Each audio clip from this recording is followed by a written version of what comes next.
በስሜታቸው እንደተጫወትክባቸው አሁን ደግሞ የነሱ ተራ ሆኖ አየህ እየተጫወቱብህ ነው ማለት ነው። እኔ እኮ አንዳንድ ሰዎች ሚስታቸውን ይቅርታ ሳይጠይቁ ለሌላ ሰው እንደዚህ የሚያጎበድዱ ሰዎች ግን አይገርማቸውም? እኔ ወላይ በጣም ነው የሚገርመኝ። ይሄ ደግሞ አቤልና ብሩኬ የሚባሉት አሽቃባጮች እናንተ ይሉ ጓደኛሞች። ትናንትና እንግዲህ አብርሽ ውሽሚትን ይቅርታ ለመጠየቅ ማይክ ይዞ መጥቶ ነበር። ውሽሚትም እንግዲህ ይቅርታህን እቀበልሃለሁ ግን ቢሆንም አብረን መቀጠል አንችልም ብላ መልስ ሰጥተዋለች። አዎ አብርሽ ደግሞ ይቅርታ አድርጊልኝ ስላልተረዳሁሽ ነው እና ይቅርታዬን ከተቀበልሽኝ ለምንድን ነው አብረን የማንቀጥል ብሏታል ማለት ነው። ግን አይገርማችሁም? አሁን መጀመሪያ ጊዜ አብርሽ ብዙ ጊዜ እናየዋለን።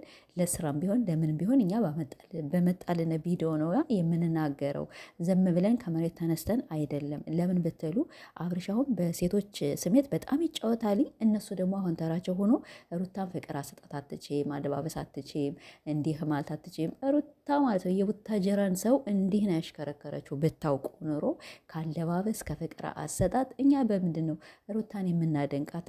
ፍቅር ስለሆነች የዝምታ ገዳይ ስለሆነች አይደለም። ስለዚህ አብርሽ ትናንትና እንግዲህ ውሽሚትን ይቅርታ ለመጠየቅም እያለቃቀሰ ነበረ። በተጫወተችብኝ እኔ እንደዚያ መሆኗን አላወኩም ነበር። ሚስትህን እየመጣ ደግሞ በቃ ተፋታችሁ አይደለ?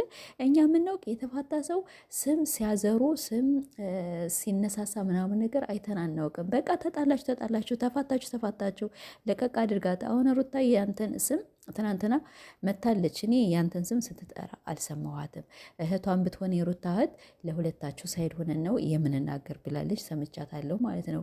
ሰላም ውድና የተከበራችሁ ቤተሰቦች እንዴት ናችሁ? እኔ ደህና ነኝ አልሐምዱሊላ። ትናንትና እንግዲህ የልዑል አባት አብርሽ የሄርሜላን ይቅርታ ለመጠየቅ መጥቶ ነበረ። አንዳንዴ ግን እዱሪያ ደዋራ ነው የሚባል ማለት ነው። የሆነ ነገር ዞሮ ከራሳችን ላይ የሚመጣ ነገር አያችሁ፣ ተመልከቱ ማለት ነው። እና ለዚያ ነው ሰው አትሳደቡ፣ ሰው አትዘቅዝቁ የምንል። ዞሮ ከራሳችን ላይ ይወድቃል ወይም ይመጣል የሚባል ነገር አለ። ለምን ብትሉ አሁን አብርሽ ለስራ ሊሆን ይችላል፣ እነሱ ላይጣሉ ይችላል። ግን የሚደረገው ነገር ያኔ እኛ እውነት ብለን ነው የምንቀበላቸው። ለምን አብርሻውን በሴቶች ስሜት ይጫወታልኝ፣ ይቀልድባቸዋልኝ። በጣም በቃ ከሱ ብቻ ተወዳጅ ነው የሚመስላቸው ማለት ነው። እና ስለዚህ አሁን እንግዲህ በሩታም በሄርሜላም በማንኛቸውም ያው አንዳንድ ነገሮች ሲያደርግ እናየዋለን። አሁን ደግሞ ዞሮ ሴቶች ሊበቀሉት በስሜቱ እየተጫወቱበት ነው እና ሚስቱን ጎንበስ ብሎ ይቅርታ ያልጠየቀ ወይም ሚስቱን በስንት መከራ ነው ይቅርታ የሚጠይቅ፣ በስንት ታጅቦ፣ በስንት ተለምኖ፣ በስንት ነው ይቅርታ የሚጠይቃት ማለት ነው። ሄርሜላን ግን ሶስት ቀን አላልሞላቸው ማለት ነው። በዚያ መጥቶ ይቅርታ አድርጊልኝ፣ ተሳስቻለሁኝ፣ አውስተተኛ ነኝ እኔ እሷ እንደዚያ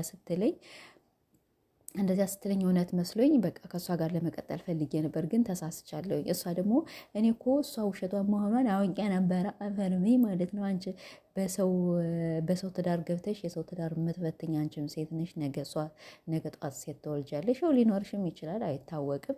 እና ጓደኞቹ ደግሞ እነዚህ ሁለት ምናምን እነዚያ የእነሱን ነበር ምናምን መቁረጥ አለች አንዲቷ። እና ስለዚህ እነሱ ይህን ሁሉ ጓደኛ ከሆናቸው ወደ ትዳር ተመለስ። ሄርሜላ በቃ ለስራ ካመጣት በቃ ለስራ፣ ትዳርክን አትበትን። ከወደዳችሁት ጓደኛ ከሆናችሁ አብራችሁ ከበላችሁ ከጠጣችሁ ኧረ ሄርሜላ እንደክማታልኝ እኛ አሁን በግድ ነው ያመጣናትኝ። በቃ ለአንተ አትሆንህም።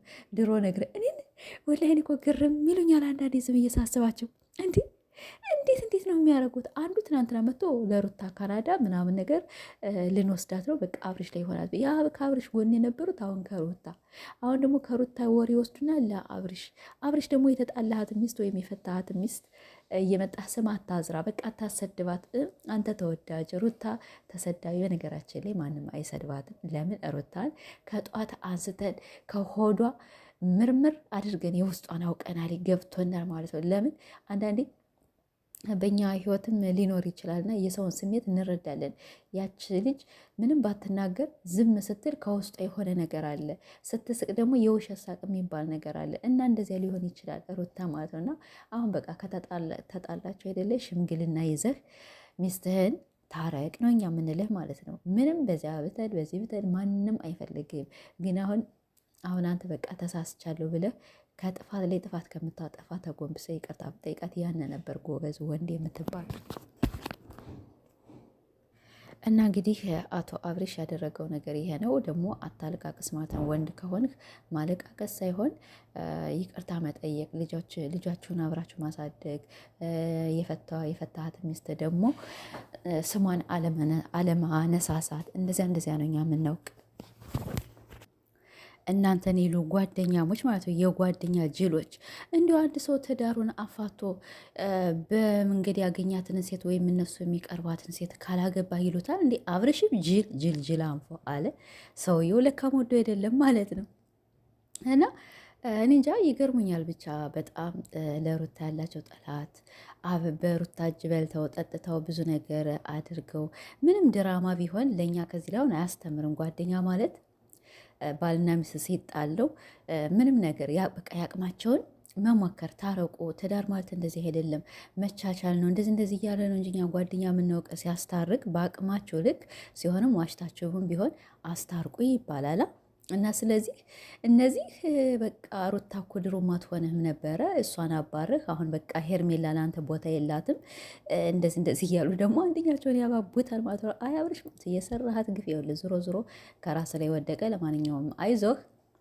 ያው እኛ አብርሽና ሩታ እንደምትታረቁ እናውቃለን ማለት ነው። እንደምትታረቁ በደንብ አድርገን ስለምናውቅ ስለዚህ ለአንተም በአንተም ሆነን እንፈርዳለን፣ በሩታም እንፈርዳለን። ሩታ ስታጠፋ አንተም ስታጠፋ ግን ቢሆንም ትዳርህን ያው መልስ ነው የምንልህ። ሌላ ነገር ምንም የምልህ ነገር የለኝም። ሁለተኛ ደግሞ ለሚስትህን ይቅርታ ጠይቃ። በቃ አሁን ሁሉ ሰው ሸሽተሃልና ሩታ ትበቃሃለች። ይቅርታ ብትጠይቃት የዋህ ናት፣ ጎበዝ ናት። በቃ ለአንተ የምትገባ ሴት ናት ማለት ነው። እና የምላችሁ ነገር ይሄን ነው። ብቻ ትናንትና ገረም አደረገኝ ማለት ነው። ሰው እንደው ሚስቱን ይቅርታ ሳይጠይቅ ሌላ ሰው ዘሎ ይቅርታ ይጠይቃል? ውሽማን አቤት ጊዜ! አይ 2018 ላይ ነና 2018 ላይ ነን መሰለኝ። እና ገረመኝ እላችኋለሁ። ለማንኛውም እንግዲህ 21ኛው ክፍለ ዘመን እንደዚህ ነው። ሚስቴን ይቅርታ ሳልጠይቅ ወይም ባሌን ይቅርታ ሳልጠይቅ ሌላ ሰው እና ላይክ ያደርጋችሁ ቤተሰቦች